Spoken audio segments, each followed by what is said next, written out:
राधे। आज 30 सितंबर 2025 की बाबा की साकार वाणी है। बाबा कहते हैं, मीठे बच्चे बाप आए हैं सबके दुख हर कर सुख देने, इसलिए तुम दुख हरता के बच्चे किसी को भी दुख मत दो। आज का प्रश्न है, ऊंच पद पाने वाले बच्चों की मुख्य निशानी क्या होगी। उत्तर में बाबा कहते हैं, वे सदा श्रीमत पर चलेंगे। 3 पॉइंट में बाबा ने बात कही, 6 पॉइंट में बाबा कह समझा रहे हैं हमें। तो बाबा पहली पॉइंट में कहते हैं कि वे सदा श्रीमत पर चलते रहेंगे। जो ऊंच पद पाने वाले बाबा के बच्चे होंगे, सतयुग में जो इन्हें ऊंच पद मिलेगा, उनकी पहली निशानी तो होगी कि वे सदा बाबा की श्रीमत पर चलते रहेंगे। दूसरा, वे कभी हठ नहीं करेंगे। तीसरा, अपने को आपे ही राज तिलक देने के लिए पढ़ाई पढ़कर गैलप करेंगे, तेज़ी से आगे जाएंगे। बाबा कहते हैं चौथी पॉइंट में, अपने को वो कभी घाटा में नहीं डालेंगे, इधर उधर की बातों में नहीं जाएंगे। 5वीं पॉइंट में बाबा कह रहे हैं, सर्व के प्रति वे रहम दिल रहेंगे और कल्याणकारी बनेंगे, उन्हें सर्विस का बहुत शौक रहेगा।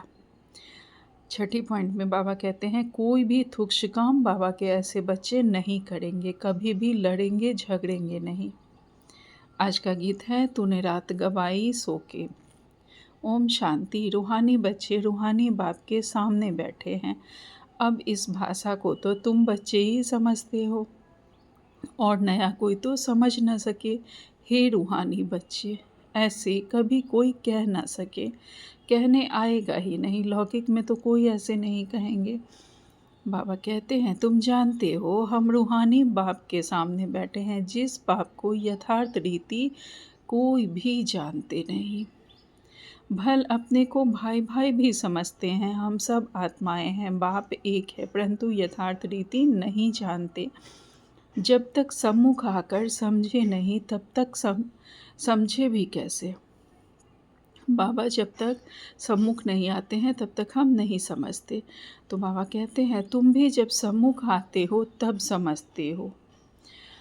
तुम तो ब्राह्मण ब्राह्मणिया हो, तुम्हारा सरनेम ही है ब्रह्मा वंशी, ब्रह्मा कुमार कुमारियाँ। शिव की तो सब आत्माएं हैं, तुमको शिव कुमार व शिव कुमारी नहीं कहेंगे, यह अक्षर रॉन्ग हो जाता है। कुमार हो तो कुमारी भी हो, शिव की सब आत्माएं हैं। हम आत्माएं परमात्मा की संतान हैं, लेकिन ब्रह्मा बाबा के द्वारा हम मुख वंशावली है। ब्रह्मा बाबा के द्वारा बाबा ने हमें, शिव बाबा ने हमें एडॉप्ट किया है। तो बाबा कहते हैं, कुमार कुमारी तब कहा जाता है जब मनुष्य के बच्चे बनते हैं। शिव के बच्चे तो निराकारी आत्माएं हैं ही। मूल वतन में सब आत्माएं ही रहती हैं, जिनको शालिग्राम कहा जाता है। यहाँ आते हैं तो फिर कुमार कुमारियाँ बनते हैं जिस्मानी। वास्तव में तुम हो कुमार शिव बाबा के बच्चे। कुमारियाँ और कुमार तब बनते जब शरीर में आते हो। तुम बीके हो, इसलिए भाई बहन कहलाते हो। अभी इस समय तुमको नॉलेज मिली है, तुम जानते हो बाबा हमको पावन बनाकर ले जाएंगे। आत्मा जितना बाप को याद करेगी तो पवित्र बन जाएगी। आत्माएं ब्रह्मा मुख से यह नॉलेज पढ़ती है। चित्रों में भी बाप की नॉलेज क्लियर है। शिव बाबा ही हमको पढ़ाते हैं। न श्री कृष्ण पढ़ा सकते, न श्री कृष्ण द्वारा बाप पढ़ा सकते हैं। श्री कृष्ण तो बाबा कहते हैं, श्री कृष्ण तो बैकुंठ का प्रिंस है। यह भी तुम बच्चों को समझाना है। हम स्वयं समझेंगे, फिर आगे वाली आत्माओं को, दूसरी आत्माओं को समझाएंगे। श्री कृष्ण बैकुंठ के प्रिंस है, उनके द्वारा हम नहीं पढ़ सकते हैं, स्वयं परमात्मा हमें पढ़ा रहे हैं। तो बाबा कहते हैं, श्री कृष्ण तो स्वर्ग में अपने माँ बाप का बच्चा होगा, स्वर्गवासी बाप का बच्चा होगा, तो बैकुंठ का प्रिंस है। स्वर्गवासी बाबा का बच्चा होगा और वो बैकुंठ का प्रिंस बनेगा। अभी बाबा के बच्चे हैं, फिर वही बैकुंठ के प्रिंस बनते हैं। बाबा कहते हैं उनको भी कोई जानते नहीं। श्री कृष्ण जयंती पर अपने अपने घरों में श्री कृष्ण के लिए झूले बनाते हैं, वह मंदिरों में झूले बनाते हैं। माताएं जाकर गोलक में पैसे डालती हैं, पूजा करती हैं। आजकल क्राइस्ट को भी श्री कृष्ण मिशल बनाते हैं, ताज आदि पहनाकर माँ की गोद में देते हैं, जैसे श्री कृष्ण को दिखाते हैं। अब श्री कृष्ण और क्राइस्ट राशि तो एक ही है, वो लोग कॉपी करते हैं। नहीं तो श्री कृष्ण के जन्म और क्राइस्ट के जन्म में बहुत फ़र्क है। क्राइस्ट का जन्म कोई छोटे बच्चे के रूप में नहीं होता है। क्राइस्ट की आत्मा ने तो कोई में जाकर प्रवेश किया है, फिश से पैदा हो न सके। आगे क्राइस्ट को भी कभी छोटा बच्चा नहीं दिखाते थे। क्राइस्ट की आत्मा बाद में जाकर उस शरीर में प्रवेश करती है। तो बाबा कहते हैं क्रॉस पर दिखाते हैं, वह अभी दिखाते हैं। बच्चे जानते हैं धर्म स्थापक को कोई ऐसे मार न सके, तो किसको मारा? जिसमें प्रवेश किया उनको दुख मिला। सतो प्रधान आत्मा को दुख कैसे मिल सकता? उसने क्या कर्म किए जो इतने दुख भोगे? आत्मा ही सतो प्रधान अवस्था में आती है। सबका हिसाब किताब चुकतू होता है। इस समय बाप सबको पावन बनाते हैं। वहाँ तो सतो प्रधान आत्मा आकर दुख भोग न सके। वहाँ कोई भी सतो प्रधान आत्मा दुख नहीं भोगती है सतयुग में। बाबा कहते हैं इस समय बाप सबको पावन बनाते हैं। वहाँ से सतो प्रधान आत्मा आकर दुख भोग न सके। आत्मा ही दुख भोगती है ना।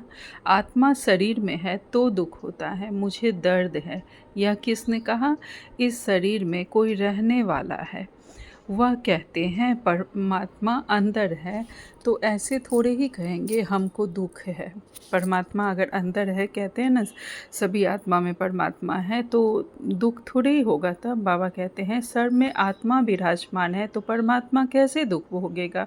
यह आत्मा पुकारती है, हे परमपिता परमात्मा हमारे दुख हरो। पारलौकिक बाप को ही आत्मा पुकारती है। अभी तुम जानते हो बाप आया हुआ है, दुख हरने की युक्ति बता रहे हैं।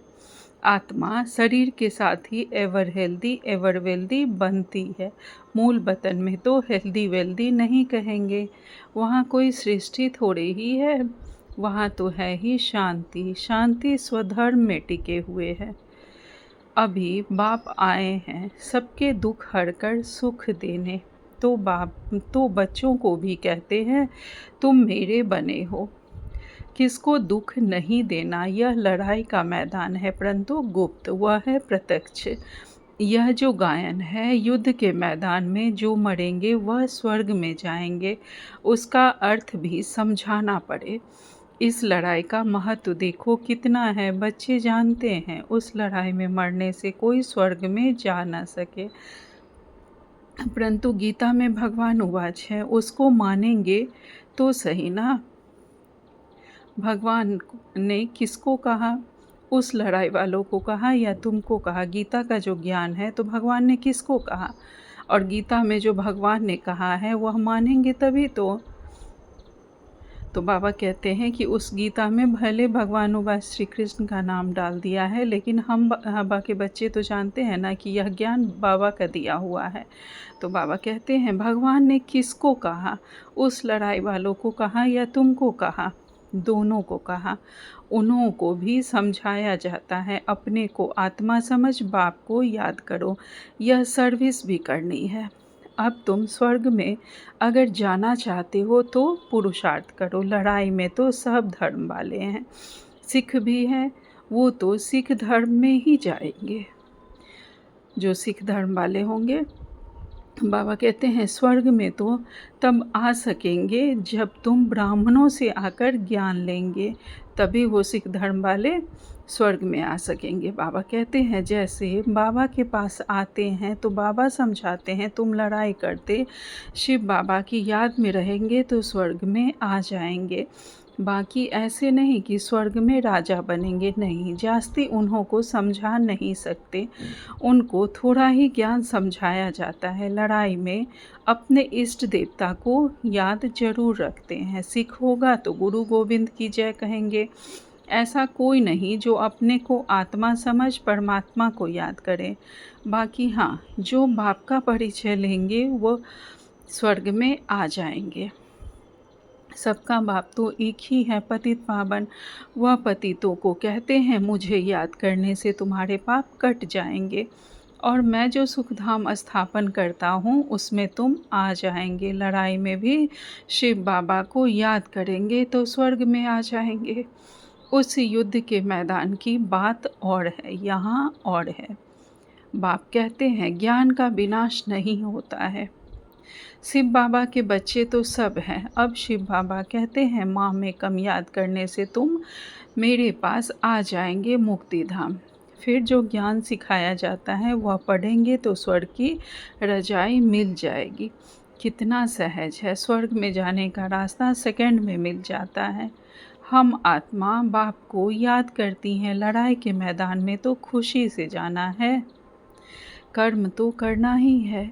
देश के बचाव के लिए सब कुछ करना पड़ता है। वहाँ तो है ही एक धर्म।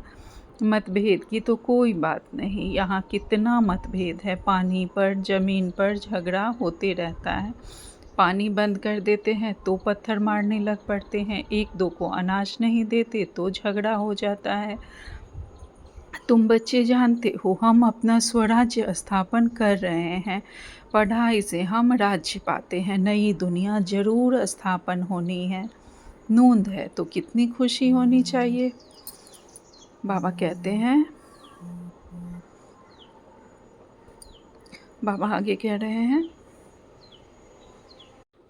ओम शांति। बाबा कहते हैं तुम बच्चे जानते हो हम अपना स्वराज्य स्थापन कर रहे हैं। पढ़ाई से राज्य पाते हैं। नई दुनिया जरूर स्थापन होनी है। नूंद है तो कितनी खुशी होनी चाहिए। कोई भी चीज़ में लड़ने झगड़ने की कोई बात नहीं। रहना भी बहुत साधारण है। बाबा ने समझाया है तुम ससुर घर जाते हो इसलिए अब बनवाह में हो। सभी आत्माएं जाएंगी, शरीर थोड़े ही जाएंगे। शरीर का अभिमान भी छोड़ देना है। हम आत्मा हैं। 84 जन्म अब पूरे हुए हैं। जो भी भारतवासी हो बोलो भारत स्वर्ग था, अब तो कलयुग है। कलयुग में अनेक धर्म हैं, सतयुग में एक ही धर्म था। भारत फिर से स्वर्ग बनना है, समझते भी हैं। भगवान आया हुआ है, आगे चल भविष्यवाणी भी करते रहेंगे। बाबा कहते हैं वायुमंडल देखेंगे ना तो बाप बच्चों को समझाते हैं। बाप तो सभी का है ना, सबका हक है। बाप कहते हैं मैं आया हूँ और सबको कहता हूँ माँ में कम याद करो तो तुम्हारे विकर्म विनाश होंगे। अभी तो मनुष्य समझते हैं कभी भी लड़ाई हो सकती है, यह तो कल भी हो सकती है। लड़ाई जोर भरने में देरी थोड़ी ही लगती है। ये कितने पहले की मुरली है और वो सब सिचुएशन अभी हम लोग देख रहे हैं। तो बाबा कहते हैं परंतु तुम बच्चे समझते हो अभी हमारी राजधानी स्थापन हुई नहीं है तो विनाश कैसे हो सकता है। अर्जुन बाप का पैगाम ही चारों तरफ कहाँ दिया है। पतित पावन बाप कहते हैं मुझे याद करो तो विकर्म विनाश होंगे। यह पैगाम सबके कानों पर जाना चाहिए। भर लड़ाई लगे, बॉम्ब्स भी लग जाए, परंतु तुमको निश्चय है कि हमारी राजधानी जरूर स्थापन होनी है। तब तक विनाश नहीं हो सकता। जब तक हमारी राजधानी स्थापन होगी तब तक विनाश नहीं हो सकता। बाबा कहते हैं विश्व में शांति कहते हैं ना, विश्व में वार होगी तो विश्व को खत्म कर देंगे। यह है विश्वविद्यालय। सारे विश्व को तुम नॉलेज देते हो। एक ही बाप आकर सारे विश्व को पलटाते अर्थात परिवर्तन करते हैं। वो लोग तो कल्प की आयु ही लाखों वर्ष कह देते हैं। तुम जानते हो इनकी आयु पूरे 5000 वर्ष है। कहते हैं क्राइस्ट से 3000 वर्ष पहले हेवन था। इस्लामी, बौद्धी आदि सबका हिसाब किताब निकालते हैं। उनसे पहले दूसरे कोई का नाम है नहीं। तुम अंगे अक्षरे बता सकते हो तो तुमको कितना नशा रहना चाहिए। झगड़े आदि की बात ही नहीं, झगड़ते वह हैं जो निधन के हैं। तुम अभी जो पुरुषार्थ करेंगे 21 जन्म के लिए प्रारब्ध बन जाएगी। अभी के पुरुषार्थ से हमें 21 जन्म की रिजल्ट मिलेगी। बाबा कहते हैं लड़ेंगे झगड़ेंगे तो ऊंच पद भी नहीं मिलेगा, सजाएं भी खानी पड़ेगी। कोई भी बात है, कुछ भी चाहिए तो बाप के पास आओ। गवर्नमेंट भी कहती है ना, तुम फैसला अपने हाथ में नहीं उठाओ। कोई कहते हैं हमको विलायत का बूट चाहिए, बाबा कहेंगे बच्चे अभी तो बनवाह में हो, वहाँ तुमको बहुत माल मिलेंगे। बाप तो राइट ही समझाएंगे ना कि यह बात ठीक नहीं है, यहाँ तुम यह आस क्यों रखते हो, यहाँ तो बहुत सिंपल रहना चाहिए, नहीं तो देह अभिमान आ जाता है, इसमें अपनी नहीं चलानी होती है। बाबा जो कहे बीमारी आदि है, डॉक्टर आदि को बुलाते हैं, दवाई आदि से भी संभाल तो सबकी होती है ना, फिर भी हर बात में बाप बैठा है। श्रीमत तो श्रीमत है ना, निश्चय में विजय है। वह तो सब कुछ समझते हैं ना, बाबा सब कुछ समझते हैं। तो बाबा की राय पर चलने में ही कल्याण है, अपना भी कल्याण करना है। कोई को वर्थ पाउंड बना नहीं सकते, तो वर्थ नॉट अ पेनी ठहरे ना, पाउंड बनने लायक नहीं। यहाँ वैल्यू नहीं तो वहाँ भी वैल्यू नहीं रहेगी। सर्विसेबल सर्विसेबल बच्चों को सर्विस का कितना शौक रहता है, चक्र भी लगाते रहते हैं। सर्विस नहीं करते तो उनको रहमदिल कल्याणकारी कुछ भी नहीं कहेंगे। बाबा को याद नहीं करते तो तुच्छ काम करते रहेंगे, पद भी तुच्छ पाएंगे। ऐसे नहीं हमारा तो शिव बाबा से योग है, यह तो है ही बीके। बाबा कहते हैं जिनकी वैल्यू यहाँ नहीं होगी, जो बाबा की श्रीमत पर नहीं चलेंगे, उनकी वैल्यू वहाँ सतयुग में भी नहीं होगी, वो बहुत अच्छा पद नहीं पाएंगे। बाबा कहते हैं सर्विसेबल बच्चों को सर्विस का कितना शौक रहता है, चक्र लगाते रहते हैं। सर्विस नहीं करते तो उनको रहम दिल कल्याणकारी कुछ भी नहीं कहेंगे। बाप को याद नहीं करते तो तुच्छ काम करते रहेंगे, पद भी तुच्छ पाएंगे। ऐसे नहीं हमारा तो शिव बाबा से योग है, यह तो है ही बीके के। शिव बाबा ब्रह्मा द्वारा ज्ञान दे सकते हैं, सिर्फ शिव बाबा को याद करेंगे तो मुरली कैसे सुनेंगे, फिर नतीजा क्या होगा, पढ़ेंगे नहीं तो पद क्या पाएंगे। यह भी जानते हैं सबकी तकदीर ऊंच नहीं बनती है, वहाँ भी तो नंबरवार पद होंगे। पवित्र तो सबको बनना होता है, आत्मा पवित्र बनने बिगड़ शांति धाम में जा नहीं सकती। बाप समझाते हैं तुम सबको यह ज्ञान सुनाते चलो, कोई भल अभी नहीं भी सुनते हैं, आगे चलकर जरूर सुनेंगे। अभी कितने भी विघ्न तूफान जोर से आए तुम्हें डरना नहीं है, क्योंकि नए धर्म की स्थापना होती है ना, तुम गुप्त राजधानी स्थापन कर रहे हो। बाबा सर्विसेबल बच्चों को देखकर बहुत खुश होते हैं। तुम्हें अपने को आप ही रास तिलक देना है, श्रीमत पर चलना है, इसमें अपना हट चल ना सके, मुफ्त अपने को घाटे में नहीं डालना चाहिए। बाप कहते हैं बच्चे सर्विसेबल और कल्याणकारी बनो। स्टूडेंट को टीचर कहेंगे ना, पढ़कर गैलअप करो। तुमको 21 जन्मों के लिए स्वर्ग की स्कॉलरशिप मिलती है, डिनाइस्टी में जाना यही बड़ी स्कॉलरशिप है। अच्छा, मीठे मीठे सिखिलते बच्चों प्रति माता पिता बाप दादा का याद प्यार और गुड मॉर्निंग। रूहानी बाप की रूहानी बच्चों को नमस्ते। हम सब रूहानी बच्चों की रूहानी माता पिता बाप दादा को याद प्यार गुड मॉर्निंग और नमस्ते नमस्ते नमस्ते। शुक्रिया बाबा, आपका पद्मा पदम शुक्रिया। आज धारणा के लिए मुख्य सार में बाबा ने पहली पॉइंट कही है, संगम पर बहुत सिंपल रहना है, क्योंकि यह बनवाह का समय है। यहाँ कोई भी आशा नहीं रखनी है, यह हमारी वानप्रस्थ अवस्था है। इस आत्मा की अब वानप्रस्थ अवस्था है, तो हमें बिल्कुल सिंपल साधारण रहना है। यहाँ कोई भी आस नहीं रखनी है, कभी अपने हाथ में लॉ नहीं लेना है।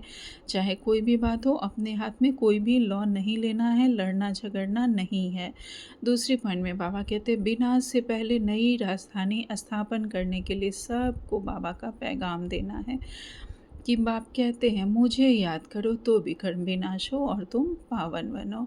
आज बाबा ने हमें वरदान दिया है संतुष्टता की विशेषता द्वारा सेवा में सफलता मूर्त बनने वाले संतुष्ट मनी भव।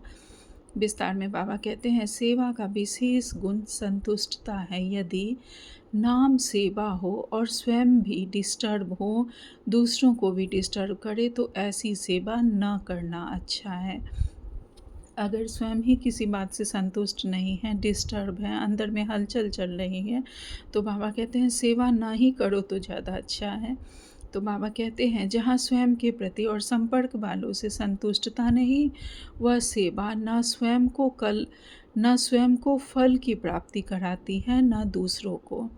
जहाँ हम स्वयं से, अपने संपर्क वालों से, जो हमारे साथी हैं, आत्माएं, उनसे हम संतुष्ट नहीं हैं, तो वो हमें फल की प्राप्ति नहीं कराएगी ऐसी सेवा। तो बाबा कहते हैं न हमें ऐसी सेवा स्वयं को फल की प्राप्ति कराती है, न दूसरों को। इसलिए पहले एकांतवासी बन स्व परिवर्तन द्वारा संतुष्ट मनी का वरदान प्राप्त कर फिर सेवा में आओ, तब सफलता मूर्त बन जाएंगे। एकांत में रहकर बहुत ज़्यादा सेवा में नहीं जाना है, पहले स्वयं पे हमें पुरुषार्थ करना है, स्व परिवर्तन करना है, फिर हमें विश्व परिवर्तन के लिए हमें सेवा में आना है। तभी हमारी सेवा सफलतापूर्वक होगी और हम सफलता मूर्त बनेंगे। आज स्लोगन में बाबा ने कहा है विघ्नों रूपी पत्थर को तोड़ने में समय न गवाकर उसे हाई जंप देकर पार करो। विघ्न रूपी जो पत्थर आए हैं उसे हमें तोड़ने में टाइम नहीं वेस्ट करना है, क्योंकि बाबा बैठा हुआ है। विघ्न विनाशक बाबा बैठा हुआ है, वो हमारे मार्ग में कोई भी विघ्न नहीं आने देगा। बस जो भी बात है बाबा को समर्पित कर हमें आगे बढ़ जाना है। आज का व्यक्ति सारे हैं ज्वाला स्वरूप याद के लिए मन और बुद्धि दोनों को एक तो पावरफुल ब्रेक चाहिए और मोड़ने की भी शक्ति चाहिए।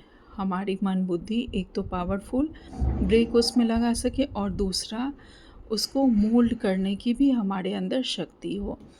आगे बाबा कहते हैं इससे बुद्धि की शक्ति व कोई भी एनर्जी वेस्ट ना होकर जमा होती जाएगी। जितनी जमा होगी उतना ही परखने की, निर्णय करने की शक्ति बढ़ेगी। इसके लिए अब संकल्पों का बिस्तर बंद करते चलो, अर्थात समेटने की शक्ति धारण करो। अच्छा, ओम शांति। शुक्रिया बाबा।